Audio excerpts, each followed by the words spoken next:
Autism doesn't make you gifted, and autism doesn't make you intellectually disabled. Those are things in addition to autism that you are. There's often a misconception that people with autism don't want to have relationships.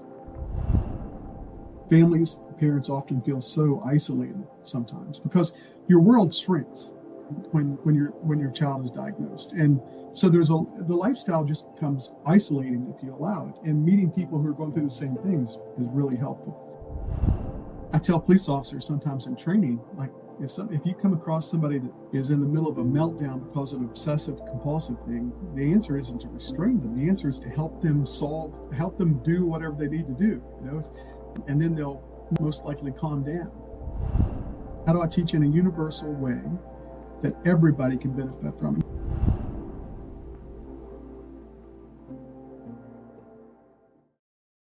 Welcome back to another episode of Get UnPuzzled, the podcast where we break down barriers, open up conversations, and bring together families, advocates, and experts who understand the journey of raising and supporting individuals with disabilities and neurodiversities. I'm your host, Whitney Price. Today, we're joined by Dr. Marc Ellison, Executive Director of the West Virginia Autism Training Center at Marshall University. Dr. Ellison is a licensed professional counselor with over 40 years of experience supporting individuals with autism across the lifespan. He's a leader in autism education, and today he's giving us insight into what it was like working at the Autism Training Center from the age of 19 and how it's evolved, changing thousands of lives across the state of West Virginia. This is a conversation that you will not want to miss. Let's dive in. Thank you for joining us. Thank you for being here. I'm excited to have you. And I appreciate the invitation. I'm looking forward to talking with you. Thank you. What inspired you personally to dedicate almost your entire career to autism support and education? My career is this year, I think, a 40-year career, which just sounds absurd. It just is absurd. And that time has gone by that fast. And I was in the right place at the right time in my life and in the state and in the school I was in. Dr. Ruth Sullivan, who was a pioneer, she passed away a couple of years ago in her very late 90s. She was a pioneer in the autism field, someone who nationally or internationally really helped develop. She was one of the co-founders and the first elected president of the Autism Society of America. She really helped found one of the societies, a similar society in South America. She really helped language with IDEA. She was one of the lobbyists to make sure that the autism specifically was mentioned in the rewrite of the 70s. And she founded in West Virginia the Autism Training Center, which I'm the director of, and Autism Services Center, which I worked at for close to 20 years. So a lot of my career has been spent in her shadow. And she happened to be on campus at Marshall University when I was in a class talking about starting the center that she was starting to do direct services for. Autism Services Center, up until very early 80s, was mostly information and referral, and she was starting to get into direct services. So I think about 6 of us signed up to go work in the center, and I just fell in love with her son Joseph, who was one of the first folks I supported, and also I was fascinated by autism. The state was starting to deinstitutionalize at that time. Prior to the mid-'80s, I think there were 13 state institutions, and as many sometimes as 2,500, 2,800 people were living in them. Many of those were diagnosed with autism. And Dr. Sullivan was trying to bring a young girl, and she named Katrina, and she was 13 or 14 at the time. She had been in every state institution there was, really severely challenged by autism. And the state was challenged so much with having to care for her that they just couldn't do it, even in the institutions they had. So the state gave Dr. Sullivan some money, and Dr. Sullivan put her in an apartment in Huntington and staffed it 24 hours a day with 2 staff per shift. And I happened to just be one of those. And made a whole bunch of mistakes and learned a lot from Katrina and also from Ruth's son Joe. And like I said, I just became fascinated by autism and by what we were doing. It felt very much like my civil rights movement. I felt like that. I felt like personally, I was born too far after the civil rights movement. I would have been chest deep in all of that. But this to me felt like a civil rights movement and a social justice movement. And to me, I needed those kinds of things. So it fit a niche for me. I worked there for as we were developing services. I helped her start and manage the first home that we think in the country that might have been for what was called high functioning autism. And I put air quotes around that because we don't really use that term anymore. And that home was funded in large part from a benefit that Hollywood gave for the movie Rain Man. Rain Man premiered in Huntington, and it was a fundraiser to purchase the home that we ended up running. But my point is, it was just a lot of innovative new things that felt right to do. And today probably seems pretty common, but back then it was really innovative. And it's only common because of people like Ruth Sullivan, frankly. Yeah, she seems like a amazing person and an inspiration to a mother like me, for sure, especially starting something as small as we are in Parkersburg and wanting to grow, Yeah. sky is the limit and knowing how much support we need. What was it like working with Ruth? It was sometimes challenging and always rewarding. She was driven. She was somebody who did not suffer, people who weren't going to work hard or weren't going to really try to understand autism. If you worked for her or with her, she expected 100% all the time. So she was somebody who really went hard herself and expected everybody else to work hard. And a lot of that came from the fact that she just had an urgency about her, I think, because she knew her son was growing up and there was no infrastructure to support him. And I think that there was, she used to say that to improve her son Joseph's life, she had to change systems for everybody. It wasn't good enough just to help his life. She had to change systems so that everybody's child was affected. And that was truly the way, his life quality would improve. But as challenging as she could be, and I say that with love, like a son might talk about his father or mother who expected a great deal out of him. She was kind and generous and really respected education and professional growth. Almost every day was a learning opportunity to be around her. Loved her dearly. She was the biggest influence in my life. What's one of the biggest lessons that she taught you that you still implement today?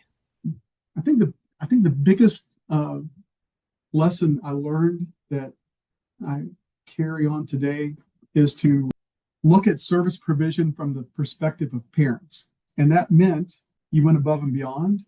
It meant as you thought about things that other people didn't think about. For example, I was 19 years old and I had already learned that you do not call parents mom and dad. And how you'll sometimes be at a meeting and they'll say, Mom, what do you think? Or Dad, what do you think? Or you have any, sometimes you go to even to the medical doctors and they will say, are you mom? And to this day, that annoys me because she taught us a long time ago that you're marginalizing people when you do those kinds of things. You're not really making a personal connection.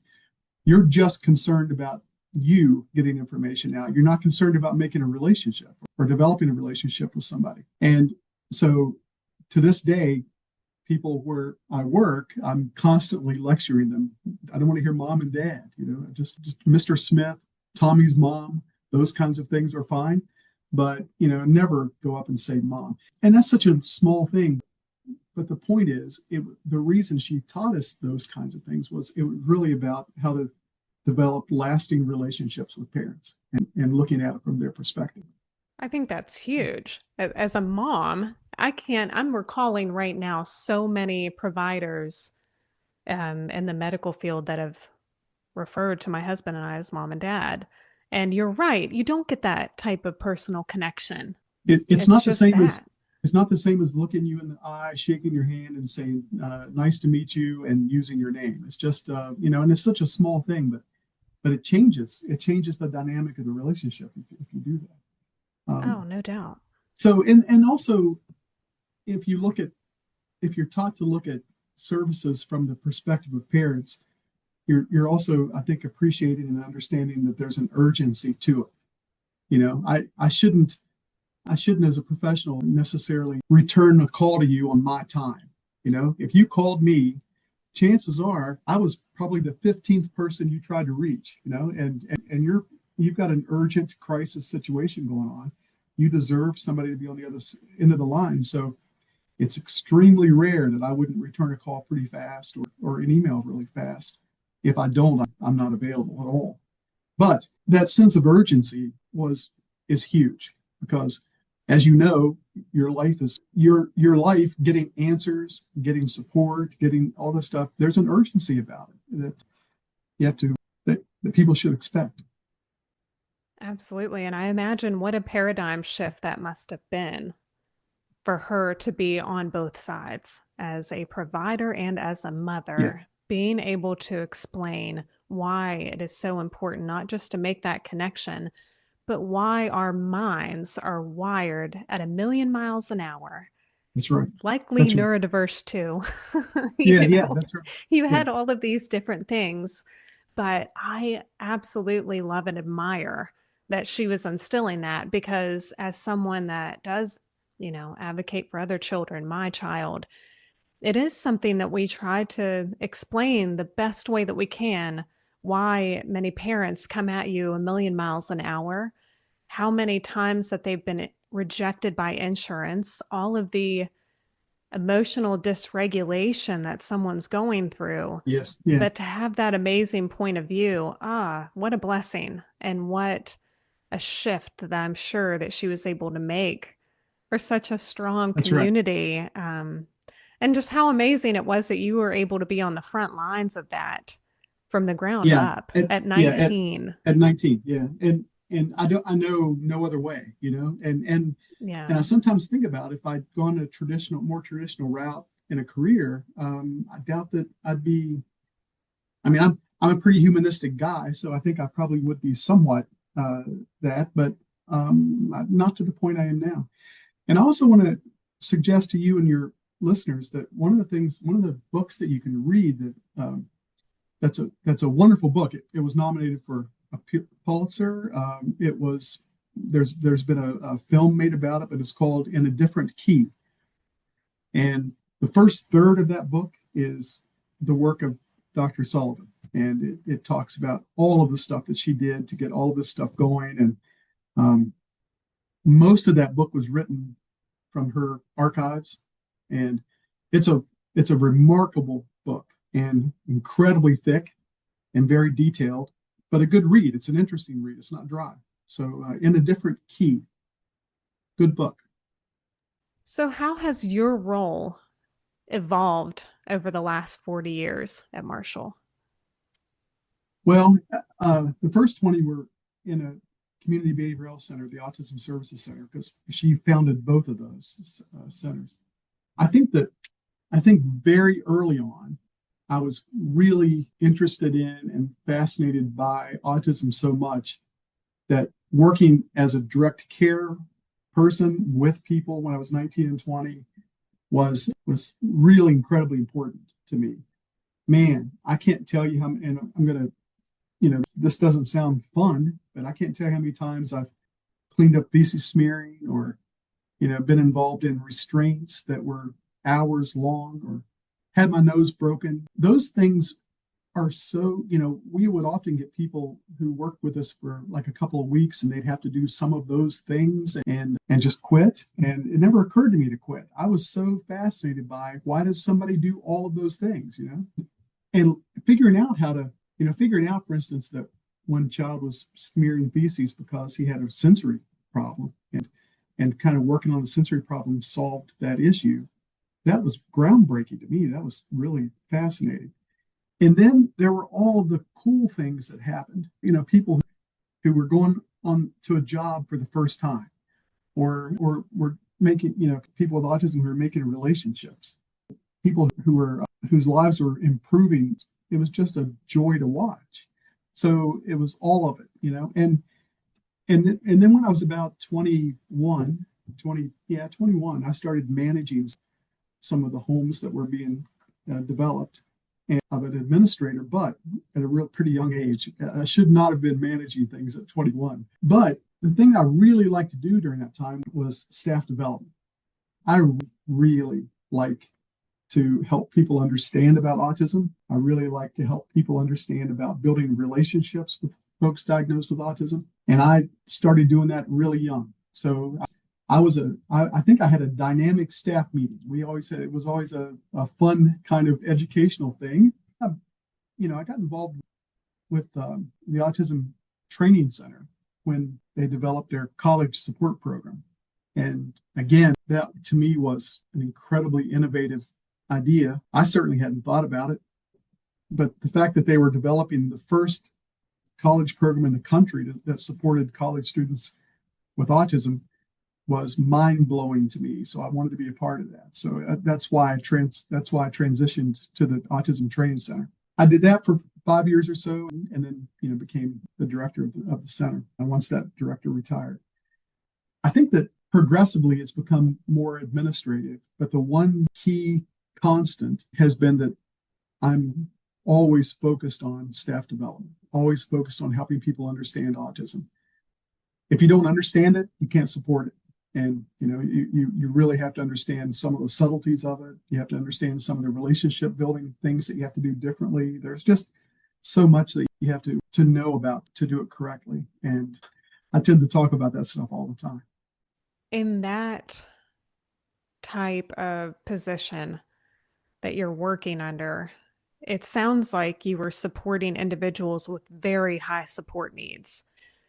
And I imagine that you would have to find not only people that are willing to be understanding, but that really have the heart to do this, because it is such a draining and emotional draining and physically draining job where you really have to be like you have to have that passion and desire to want to learn and to want to know that you could get your nose broken at any point in time. I got more out of it probably than they did. I got, I'm an incredibly curious person. Just I cannot not be curious. And I learned things about people, but more importantly, I learned things about myself through all of that experience. And that's one of the things I think I share with parents too often is I know that parents are learning things about themselves that they wouldn't have known otherwise, or maybe not been aware of otherwise. And I think seriously, in a really selfish perspective, it gave me the things I needed in that regard. The nose broken thing was super fascinating to me. We were working with I think it was 12 young boy who had been in Spencer State Hospital for a number of years, and he had some really severe obsessive compulsive behavior. And some of that was involving how things sound. And he wanted me to say the phrase Dr. Pepper, but he wanted my lips to move in a certain way, and I couldn't get them to move that way. So he would climb up in my lap and try to move my lips in a certain way, and he would say Dr. Pepper with just the saddest urgency. I can't think of a better word, but just he had to have it right. And like he was afraid he was going to die or something if he couldn't. And I would say Dr. Pepper, and he would yell no and move my lips in a different way, trying to get me to say it in a different word. And I bet you we did that 8 or 10 times. And then just out of a moment of frustration, he's hit me square in the nose and broke it. There was something about the way he said it that I wasn't able to say it. But I learned a lot about obsessive compulsive behavior from those kinds of things. I learned and I started reading a lot more about it from being around clients like that. And I've learned that people often do feel as if they're going to die. They have to have these things accomplished. And that changes how I interact with them. It's not as simple as just saying, you'll get over it. It's like, I tell police officers sometimes in training, like, if you come across somebody that is in the middle of a meltdown because of an obsessive compulsive thing, the answer isn't to restrain them. The answer is to help them do whatever they need to do, and then they'll most likely calm down. And I think that's kind of contrary to how people think. The answer is, most of the time, the answer is to help them do what they can't get done. I think a lot of providers, and I know for sure parents go through that. We discover that we have techniques that we wish we would have had at the time. And a lot of it was so much trial and error. I know for me, I was always that type A personality. So it was always go, go, go. When Connor's diagnosis happened and we saw all of these very new, very challenging behaviors coming to the surface, they not only challenged us because we weren't able to communicate with him, but on another level of emotional development, I didn't know I was going to have to go through.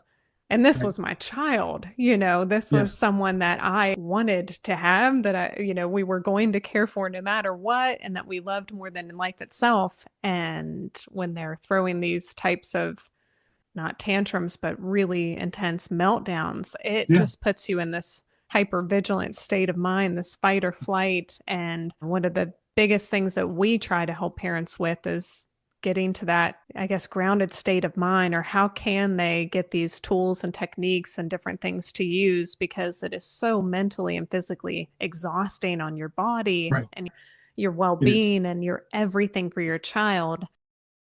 What is something that you guys have implemented at Marshall? I know we had talked about before how you guys do different trainings. Did some of that come from your experience that you had developing these programs, knowing the challenging behaviors that you were going to deal with and face? Yeah, I think so. And to be fair about the grounding part, I probably, if I'm being honest, I probably was a little more grounded and mature than most of the 21-year-olds there. I remember a coworker once telling me that, the reason that the 12-year-old does what you want him to do is because you're a big guy, 6'2", 200 pounds, and you're a big guy who, he's scared of you. And I remember being incredibly offended by that. I was angry at that, because it dismissed everything I was trying to do more intuitively than being taught it. But like I said, I've always been a pretty humanistic person. I really want to build relationships, and that's what I was trying to do. And to be told by the coworker that it's not your relationship building that's helping, it's the fact that you scare him because you're large, was like really offensive. And I think that relationship building is the key to everything we do here at the Autism Training Center. I think that in years past, if we didn't do something well, it was probably because we weren't building relationships. And the focus on that has improved what we do. The college program that I helped develop and ran for a few years is very much about relationship building with students, with professors, with what I discovered was that when I was running our college program on campus at Marshall, it was like being the mayor of a small town. And, you had to interact with everybody, the police, the professors, the administration, the students. And you had to it was a really political thing. And again, most politics is about relationship building. My wife, who's much brighter than I am, and a clinical psychologist, said to me once when I was a year or so into running the college program, she said, that the program that you developed is the program that you needed when you were an undergraduate as a first generation student. And I went, oh man, yeah, it is. And the more I looked at it, the more I thought, well, hell, that is what I needed. But the heart of everything we do is relationship building, even if it's a really challenging situation. And how unique that, because of the situation that you went through, And because of being able to do this from the ground up, you're able to make changes that someone like you needed, or Yeah. someone like you needed to be able to see and have to build such a successful foundation and such a Yeah. successful program. I think Yeah. I Well, think the same thing. a lot of it, again, comes from the fact that how are you perceiving the services?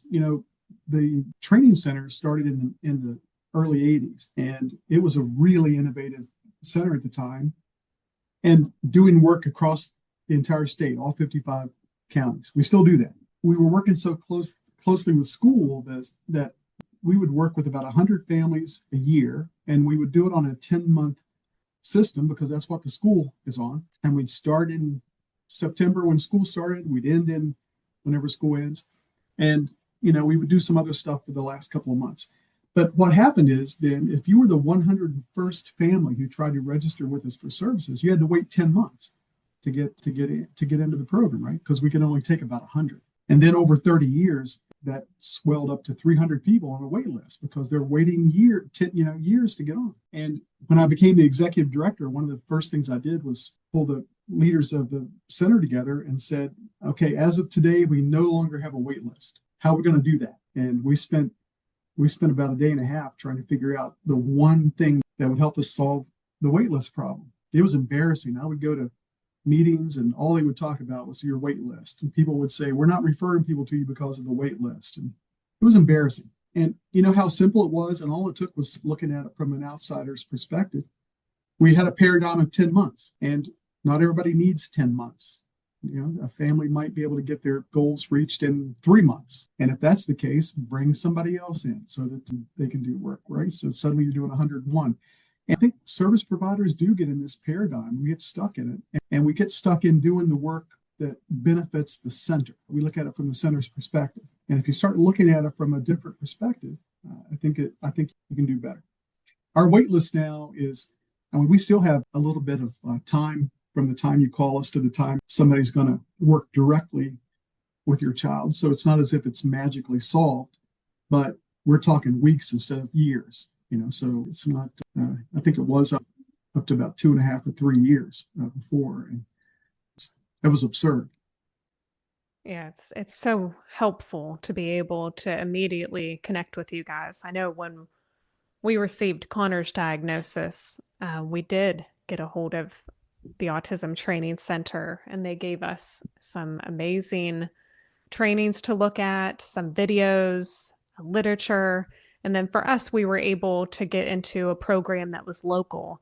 But Yeah, for other families across the state, I know how incredibly difficult it is to be told, oh, we've got a wait list. Some of them won't even put their child on the wait list because they feel so defeated. So being oh, for able to sure. connect so quickly as we were makes all the difference. It's encouraging, and then it also gives hope that, hey, there's going to be light at the end of the tunnel. We just have to be a little patient, not as Yeah, patient as waiting, a year to 2 years like other places told us.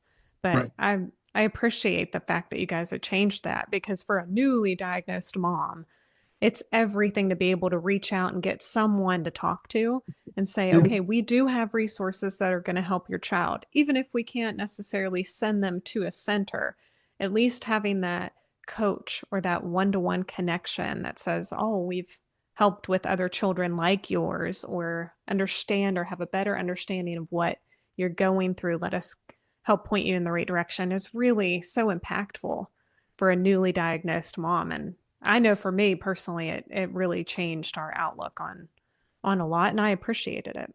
well, I appreciate you saying that, and it makes me happy to hear you say that. One of the things that came out of that meeting that I talked about, that day and a half meeting where we said no wait list and how we're going to do it, was how do we help people who call in and don't know anything about autism. Previously, what we did was we took your information, we put it in a file, and we didn't talk to you again for 3 years until it was time to draw your name up, right? And I couldn't get past the idea that parents were sitting around thinking, when are those guys going to call us up? When are those guys going to show up? So one of the first things we did was put in place somebody who would keep in contact with you, get you resources, get you things like that. So at least you had some connection to people, and that was helpful. the resource thing was really super helpful. One of the things we've done since then is we started a parent cohort. If you're gonna take a little while, several weeks before you get some services, how about we put together a virtual cohort where you can learn some basics about autism, you can learn some basics of behavior support strategies, you can learn about resources in your area. So we now put people, if they want, we now put people into this virtual community where one of the biggest things too is you meet other parents who are going through the same thing you're going through. And that is huge also, because I think that parents often feel so isolated sometimes because your world shrinks when your child is diagnosed. And just naturally, it's like you're circling the wagon, shrinks it. You can't go to dinner anytime you want to anymore. That shrinks it. So the lifestyle just becomes isolating if you allow it. And meeting people who are going through the same things is really helpful. So I appreciate hearing that. It makes me happy that some of that was going on. That was one of the reasons why our organization exists. When you talk about emotional support and connections, my husband and I, we joke, and at the time we said we were a first generation of a neurodiverse child, but then you go through the history and you realize that we're probably not. We were just the Right. first that had a child that was actually diagnosed, and maybe to the support needs that he is, but still not having that support in our family, not having any friends that had a child like us. We went through about a year where both of us were just absolutely depressed. I can tell you, looking back, it was the hardest year of our lives. And on top of that, losing birth to three, graduating that program, trying to find providers, not knowing what to do. You're thrown all this information: take these vitamins, buy this toy, keep them in this therapy, you need to do physical therapy. And, you've got 5 therapies that you're trying to pay for out of pocket, insurance rejections, and no one to talk to. Yeah. And it was Yeah. probably the most impactful thing for us was just having that year of self-isolation really changed who we were. And that was why we wanted so badly to connect with parents that we had found through his ABA center at the time. And that was how we were born into existence. There was 10 of us that formed a meeting to talk about a waiver that we had received for Connor.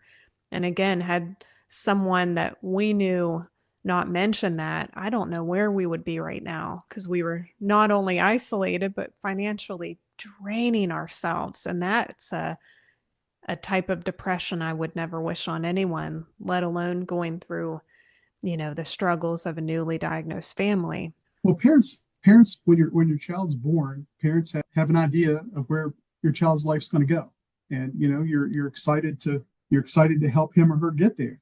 And suddenly, a couple of years or 3 years later, you realize that there's been a big hurdle put here that is going to take a lot of work to get over. That doesn't mean the person obviously can't reach goals and live a life of quality, but it's not the same vision that you had in the hospital holding your child and being excited about those things. It just isn't. And I think that shift in thinking can cause depression. It can cause extreme anxiety. And then if you don't have a path, if you don't have resources, if you don't know where to go get them, you either just drop out and do nothing, or you start doing things that, because you want to fix your kid. And I say it again with air quotes. One of the most tragic things I remember 20 some years ago was visiting a family for the first time, and they were saving money for a hyperbaric chamber. And it was super expensive. I can't remember exactly how much it was, but it was a lot. And these were folks who could not spend a lot of money on a hyperbaric chamber. They were living day to day. And I remember just thinking how tragic that was, that you want the best for your son, and I get that. But you don't have anybody in your life saying, this isn't the route to go. There's no evidence here. There's no hyperbaric chambers are probably cool for anybody who gets in them, right? I mean, you got an increased oxygen. That's always pretty cool. There's lots of reasons that I'd love to be in a hyperbaric chamber, but it doesn't affect autism. And that's the thing. It affects everybody's body and personality and that kind of stuff, but it doesn't affect autism. And I think you rarely hear about that kind of stuff anymore. But back, in the mid '90s, that was a big thing. And so I think that there's a desperation that can happen once people kind of get through the initial grief or the initial depression that can happen. There's a desperation. I think that the autism community, I struggle with the autism community in a couple of different ways. One of them is that many in the autism community, many people diagnosed with autism, think that ABA and parents trying to help their kid progress is anti-autism. That you're trying to teach the autism out of the person, or you're trying to get them to be not autistic, and that's genocidal kinds of things. And I just cannot see it that way. In life, adults are successful if you have skills. That's it. Take a look at anybody who's not very successful in life, and they don't have skills developed that help them be successful, and how they think and how they act and how they work and how they build relationships. And guess what? Those are the exact same challenges that people with autism have. So they have to learn skills to be successful. And you do service, you help educate them in ways that are effective. That's generally ABA therapy. That's generally very person-centered positive behavior support kinds of things. But that's not removing the autism. That's just teaching some skills that can be useful in somebody's life. Celebrate the autism piece if you want or not, but teach somebody how to hold a job. Teach somebody how to self-advocate. One of the worst things I think that we don't do well, one of the things we don't do well is teach people with autism how to advocate for themselves. We do a lot of it for them. And it's an incredibly important skill that they need every day of the rest of their lives. The whole independence concept to me is just a fabrication. It's not true. We're interdependent. We all rely on each other for different things. And that means you got to know who to go to get help. You got to know who to go to get food. You got to know who to go to tell people you're being bullied. So knowing how to do that is a huge skill that involves teaching people about communication. It involves teaching people about how to find people in your area that can help you. Those are all things you learn in ABA. And so I think that we do a disservice sometimes by saying that, and I mean no disrespect to anybody who's listening here. I think we do a disservice sometimes when we say, there's nothing wrong with being autistic and you just, live your life and be happy. That's true on the surface. There is nothing wrong with being autistic. You should live your life and be happy. But the way you live your life and be happy is you learn skills that help you lead a quality life. And that becomes the question. How do you teach people with autism skills? How do you help them build skills? You got to have some system to do that. Going all the way back to the family that wanted to get the chamber, I was thinking of some of the crazy things that as a new parent, you'll look up and think, I need to hurry up and try this. Yeah. Yeah. Even if it drains you financially. I remember there was a salt cave or a salt room at Connor's therapy center, and I would take him and ask if he could stand in the salt room for 10 minutes because I had read something on who knows where that said, this could be good for clearing the airway, which means more oxygen to the brain, and that could potentially help him with his speech. And I don't remember what I had read or where it came from, but I didn't care. I just knew that they had salt lamps and a salt cave, and I was going to take that baby in there for 10 minutes a day and just make him stand. And not knowing where to turn is so vital for so many parents. And you guys are able to provide that guidance. And I think that is just so impactful to not only be able to say, hey, we're going to provide you emotional support, but before you run to a chamber, let's provide some other information, some science-backed information, I might add, of why these therapies are proven to work.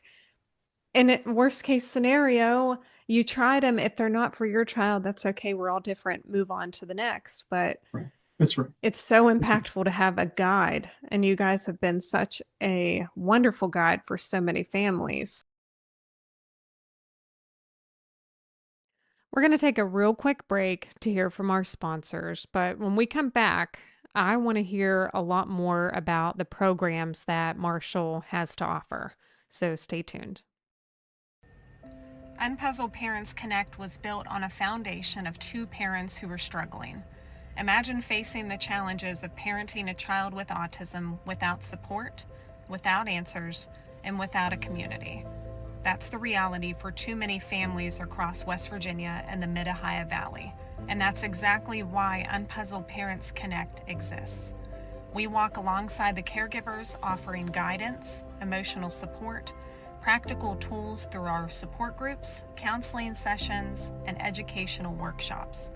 When families connect, everything changes.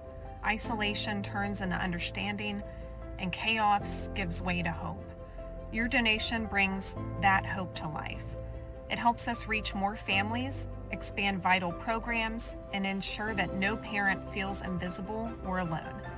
Give today. Be the reason that a family finds strength, community, and peace of mind. For more information on our mission, you can visit our website at unpuzzledparentsconnect.com, or you can follow us on Facebook. You can help us continue the work that changes lives one family at a time. Thank you so much for giving, and thank you so much for supporting us.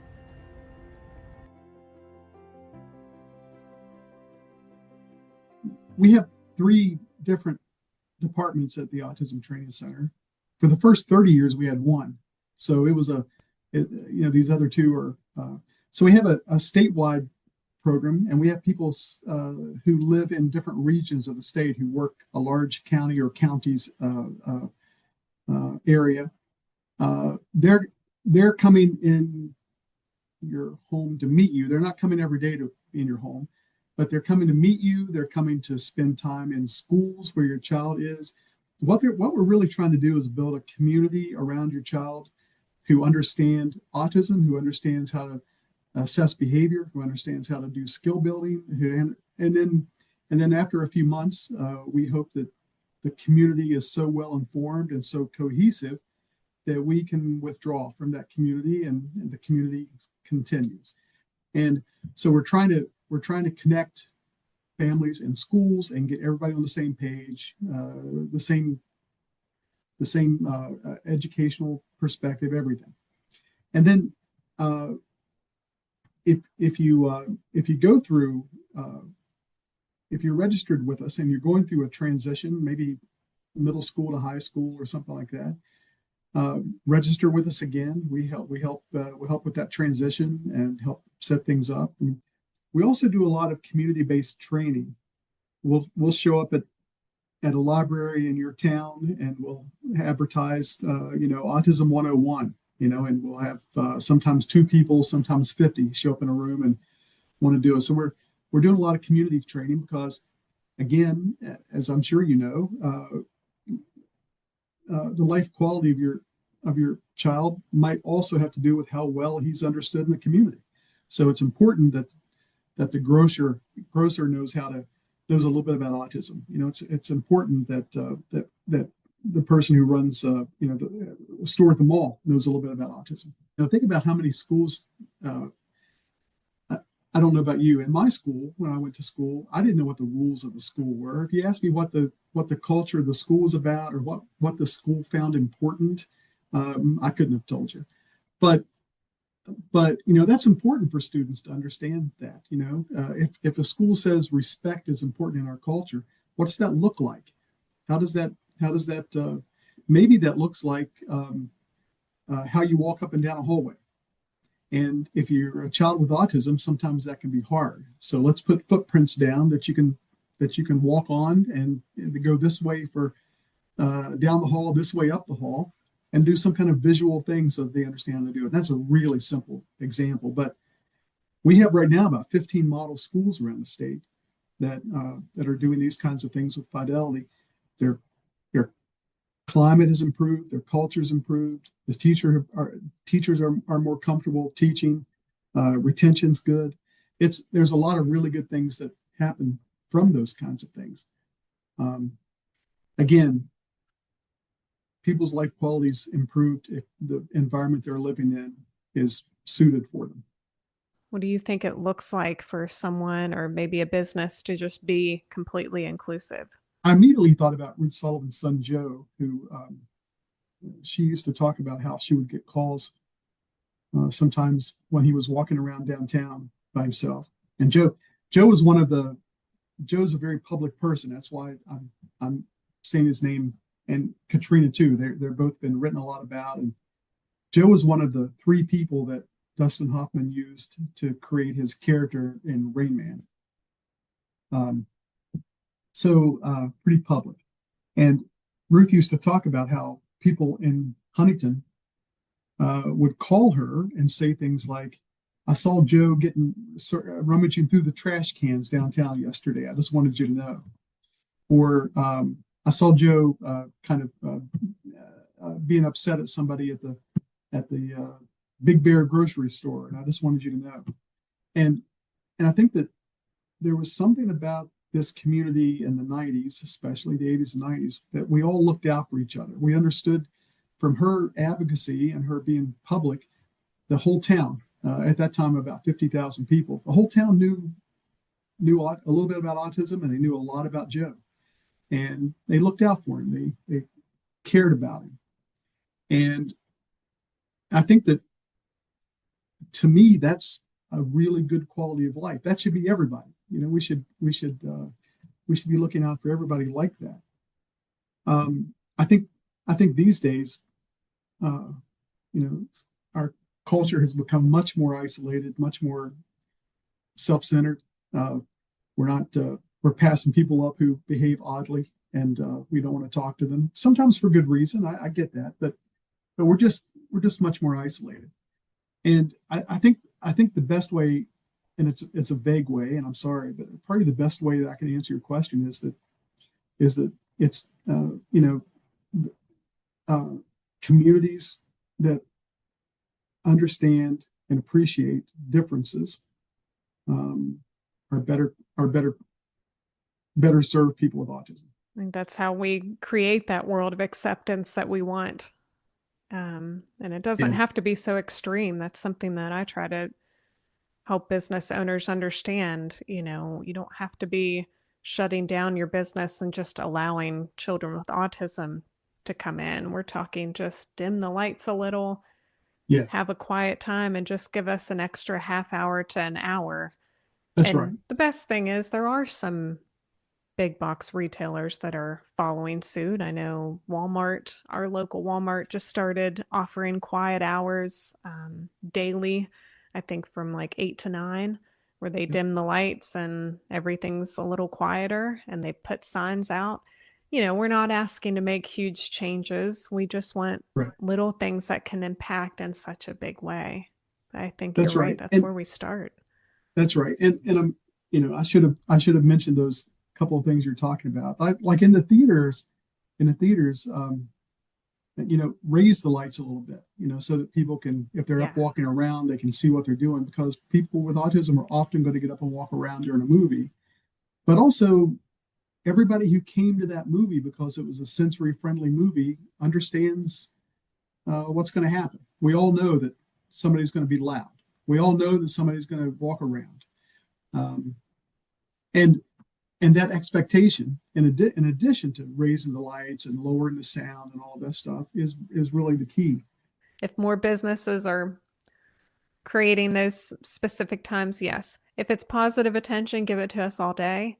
But please don't make people fear autism. And I'm worried right now with the way that the world is looking at that type of diagnosis. I've heard it from parents. I know you've heard it from parents, where now we're afraid to get the diagnosis. There's parents that are on wait lists that are going, I don't know, because I don't want them to put my child on a registry somewhere. And I'm going, hang on, we're far from that. But they're nervous. They're scared.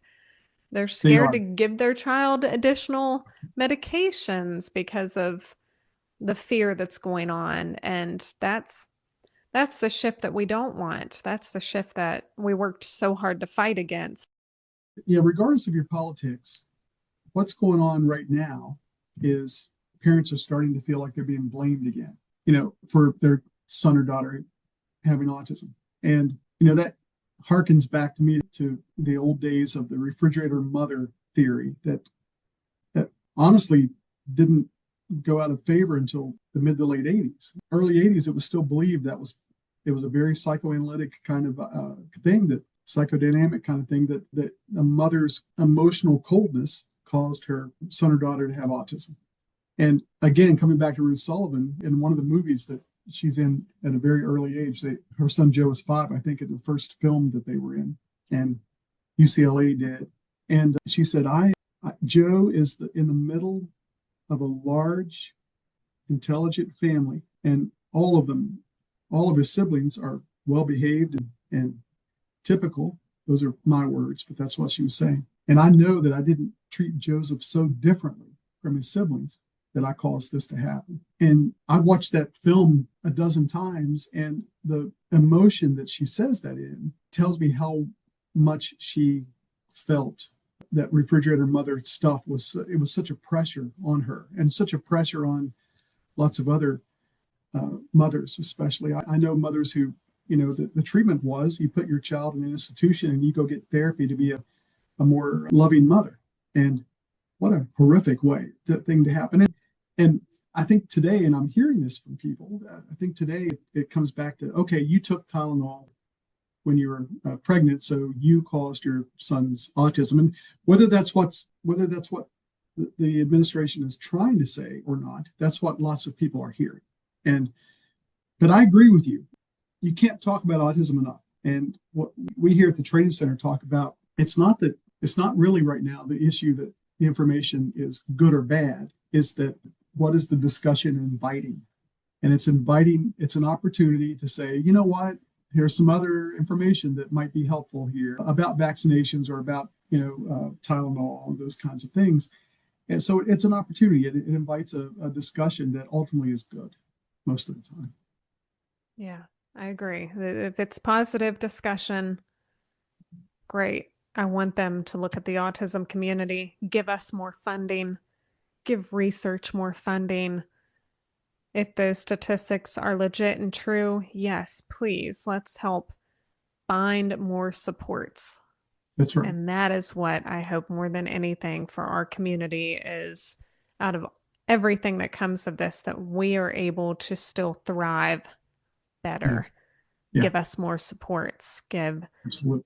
the Autism Center more supports so that you can help more families. And I hope that is the next step for them. So how can educators and universities better prepare for neurodiverse students? Well, I think teachers, whether you're in college or high school or elementary school, I think we have to get past the idea that my job is to teach a typical class, except for the one kid with autism. I got to teach him different. I think that most of the time the answer is I need to teach all the kids the same way I'm teaching the kid with autism, right?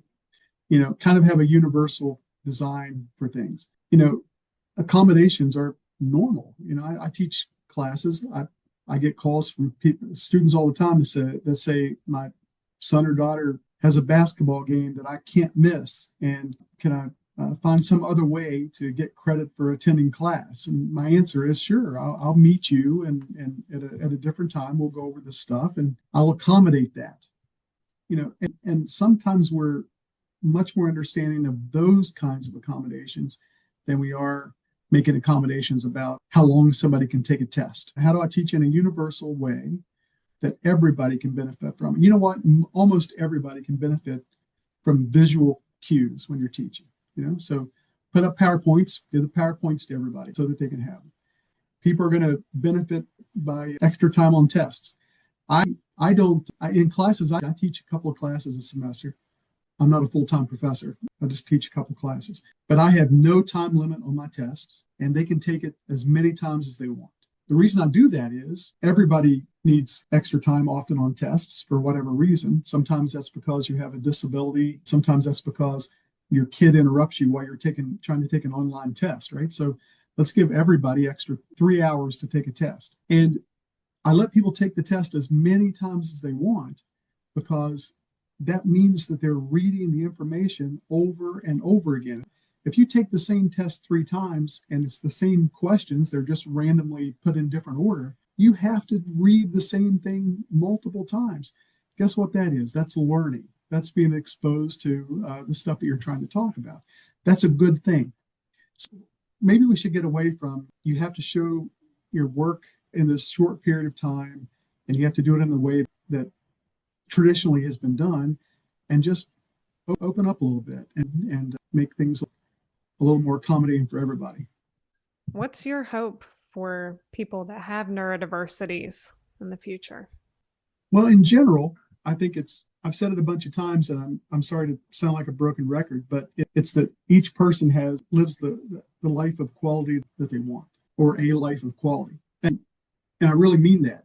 But to do that on a broader sense, things have to change. You have to have a community that understands it. You have to have a school system that gets it. You have to have a network of friends that you can support each other with. There's a whole bunch of environmental things that kind of have to improve in order for people to live a life of quality. So I think on an individual scale, it's that life of quality. On a grander scale, to get that life of quality, there has to be a more infusion about autism. There has to be more understanding about how to interact with people with autism. Employment is a big deal. To live a quality life, usually in this country, requires some employment. Let's move away from traditional interviewing, for example, and interview in different ways so that some of the challenges with communication, eye contact, those kinds of things that we've been told for years are really the way people get jobs are removed, and just look at what kind of skills the person has. But to do that, communities have to change. They have to understand autism better, and they have to recognize that autism is not a truly unusual thing anymore. I get it. When it was 4 to 5 out of every 10,000, it was so unusual that I can get that, but 1 in 31 is not. What are some of the misconceptions that you're still seeing today?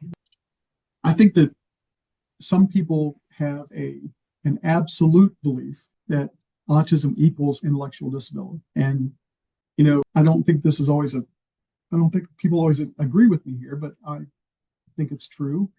Autism has nothing to do with your intelligence. Autism doesn't make you gifted, and autism doesn't make you intellectually disabled. Those are things in addition to autism that you are. So now autism certainly can cause cognitive challenges, but I'm talking about, intellectual disability, that autism didn't cause that. So I think that intellectual disability overtly is an issue. And I think that in society, there's a stigma attached to autism that still has remnants of this person's intellectually disabled and probably aggressive and can't communicate and those kinds of things. I think those misconceptions are hurtful. I know business owners who really are good people who would like to employ people with autism, but when it's discussed with them, I think they shrink away from it because they don't know, they have this kind of historical stigma that it makes them uncomfortable and they don't want to take the chance. I think those are probably the biggest misconceptions. Well, and another one, I think I'd add that there's often a misconception that people with autism don't want to have relationships. It's only human to want to have relationships. I don't think you can be human and not have some desire to have some social interaction. Now, you might not have the skills to do it, and because of that, you isolate yourself, or you might not have people that you can trust or whatever, so you isolate yourself. So there are lots of reasons that people may not, autism or not, may not want to be, or may not be around people, but you really do everybody has a social need. And I think like I said, I think there's a belief that people with autism don't need it, don't want it, don't think about it. And I have never met a person with autism who was that. Every person I've ever met with autism needed and wanted to be around other people. So I agree. And I think it goes back to the misconception of the emotion and the lack of empathy. yeah, I know so many people have said, oh, well, they just don't have any empathy, or we don't have that physical and emotional connection. And I'm like, maybe not right now, maybe not in this chapter, and maybe not in this moment, but if they're Right. only 3, give them Right. time, Yeah. or Yeah. even if they're That's right. 6 or 7. My son just really started developing that emotional connection and empathy piece for us. And so many other emotions are difficult for him to grasp, but he absolutely understands it and really thrives off of that connection. And he wants friends. May not be able to express it in words, but Right. there's different cues and signals that he has. So that was one that always kind of got to me a little bit as well, was the emotional connection that people with autism won't or don't have. It's just Yeah. crazy. Well, good for him though, and I'm glad that at a pretty young age that he's being connected to those things, because it really will pay off. It'll pay off huge as he gets older. So, what is next for you? You said this will be 40 years that you have been connected with Marshall and the Autism Training Center since you were 19. What will be next? I'm going to stick around as long as I'm as I can be helpful. For the first time, though, we have here at the training center, we have really competent professionals. And I think it's probably the best group of professionals I've ever worked with right now, and the best group we've ever had at the training center. So I kind of announced to the associate director a few weeks ago that I had done my last public training. I'm gonna I'm going to retire from that, because I've been standing in front of crowds since I was 20 years old, talking, and I'm not sure I have anything else to say, honestly. I don't know that I have anything innovative to share anymore. Now that might change, but I think other people do. I think younger folks who are inspired and learning about some things that they've never heard about before are probably better suited right now to come out and talk. So I'm not doing presentations anymore until I'm asked to do one that I like to do, and then I will. But I think honestly, I'm going to stick around. I'm going to keep trying to improve the training center. I really think that we have a lot more upside to go, and we can do a lot more with what we're doing than what we're doing. And I want to try to get us there.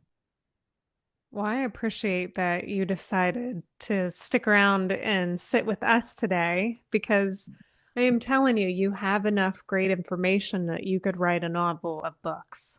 I truly believe that. I have enjoyed this conversation. I hope that I can convince you to come and speak for our organization, break out of that retirement Yeah, shield a little I'd and come be and happy to. speak for us, because they are very blessed and lucky to have you. And if you do choose to stick around and continue to mentor them, they're very lucky. I mean, you have built it literally from the ground up with a woman that started the organization because of her son. I mean, Yeah, that in itself, what a story. it Truly, is. what a It really is. story. And thank you so much for the dedication that you've given most of your life to from the age of 19. That has carried for so many families. Honestly, Mark, thank you for that, because that path secured a path for families like mine, and a drive for mothers like me to look at you, Ruth, and say, okay, how can we connect with them? How can we be better? How can we serve more and really gain a partnership with them and a mentorship to be able to serve more of these families that need us? And I Yeah, hope that I can be a third or even a fourth of as impactful as she was, because what a motivating and inspiring story that you guys have given us today. I appreciate Truly. that. You're very kind to say it, and I want to give you a compliment. We met a few weeks ago, and I said to you, you kind of remind me of Ruth Sullivan. I think that you have the desire to change systems that ultimately will benefit your son and everybody else's kid, and that alone is Sullivan-esque in what we're doing. I mean, lots of parents don't have the opportunity to make changes, but sometimes when they do, they're just really focused on their family for good reason. but Yeah. you recognize, I think, the importance of system-wide change, and I applaud everything you're doing, and it's only going to get bigger and better. So, Absolutely. And we'll continue to work together. And that's how we make these changes. We grow stronger together, and we'll continue doing this work. So thank you so much. I appreciate everything that you're doing, everything that Marshall has to offer. Absolutely amazing. I appreciate that. Thank you. All right. Thank you. It's good to see you again. All right. Thank you. You too. Take care. You Bye-bye. too.